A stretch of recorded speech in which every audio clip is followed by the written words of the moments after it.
সর্বোপরি আমি চিন্তাও করিনি যে আমি আমার বাবা মাকে ছাড়া এখানে ঈদ করব। এটা মনে হয় আমার প্রথম ঈদ যেটা আমি আমার বাবা মাকে ছাড়া করতেছি। সরকারের দপ্তর থেকে একটা মানুষ এসে আমাদের খোঁজ নেওয়ার প্রয়োজন বোধ করে নাই। এটা কি নারী বলে বৈষম্যের শিকার আমরা বলবো?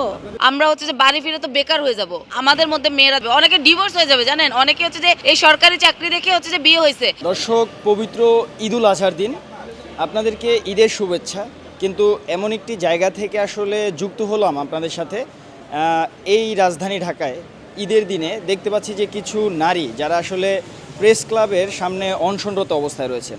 আপনারা জানেন যে এই রাজধানী ঢাকা আসলে আন্দোলন অনশনের একটি শহর। তবে ঈদের দিনেও কেন এই অনশন, সেই ব্যাপারটি আসলে তাদের কাছ থেকে জানতে হবে। বিস্তারিত কথাগুলো আসলে তাদের মুখ থেকেই শুনতে হবে। কেন ঈদের দিনেও তারা বসে আছেন এই রাজপথে জাতীয় প্রেস ক্লাবের সামনে। অনশন থাকতে হবে, আমি 4 দিন টানা অনশনে ছিলাম, এটা থাকতে হবে এটাও কখনো ভাবিনি। মানে লাইফের মনে হচ্ছে যে সবচেয়ে কষ্টের অভিজ্ঞতাগুলো এখান থেকে নিয়ে যাচ্ছি। সর্বোপরি আমি চিন্তাও করিনি যে আমি আমার বাবা মাকে ছাড়া এখানে ঈদ করব। মানে এটা মনে হয় আমার প্রথম ঈদ যেটা আমি আমার বাবা মাকে ছাড়া করতেছি। এখানে নারীর কোনো দাম নেই, এদেশে নারীর কোনো দাম নেই। আমি তো দেখলাম না এই 11 দিনের নারীদের একটা মিনিমাম যে শ্রদ্ধাবোধ, আমি সেটা এই 11 দিনে পাইনি। আমাদের দাবিটা হচ্ছে যে প্রথম দাবি, আমাদের যেহেতু ডিপিপিতে লেখা ছিল আমাদের প্রকল্প শেষে আমাদের রাজস্বকরণ করা হবে, সেই জন্য আমাদের দাবি হচ্ছে যে রাজস্বকরণ পদ সৃজন করে যেন আমাদেরকে রাজস্বকরণ করা হয়। আর 2 নাম্বার দাবি হচ্ছে যে এই রাজস্বকরণের কথা বলে আমাদের হচ্ছে যে বেতন ছিল 27,100 টাকা, সেখান থেকে আমাদের 24,700 করা হয়েছে। প্রত্যেকটা কর্মকর্তা এবং সহকারী থেকে প্রায় 2,500 টাকা করে কাটা হয়েছে সেগুলি, এবং বিভিন্ন সময় আমাদের বেতন ভাতাকে, আমাদের হচ্ছে যে যাতায়াত ভাতা, পাহাড়ি ভাতা, বিভিন্ন হচ্ছে যে আনুষঙ্গিক এইসব হচ্ছে যে কেটে নেওয়া হয়েছে।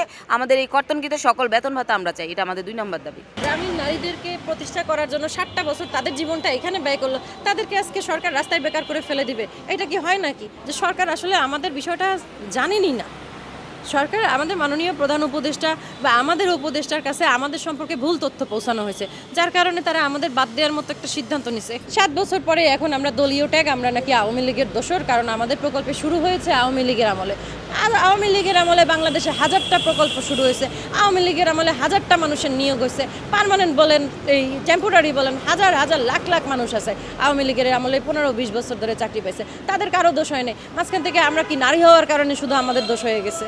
সরকারের দপ্তর থেকে একটা মানুষ এসে আমাদের খোঁজ নেওয়ার প্রয়োজন বোধ করে নাই। এটা কি নারী বলে বৈষম্যের শিকার আমরা বলবো?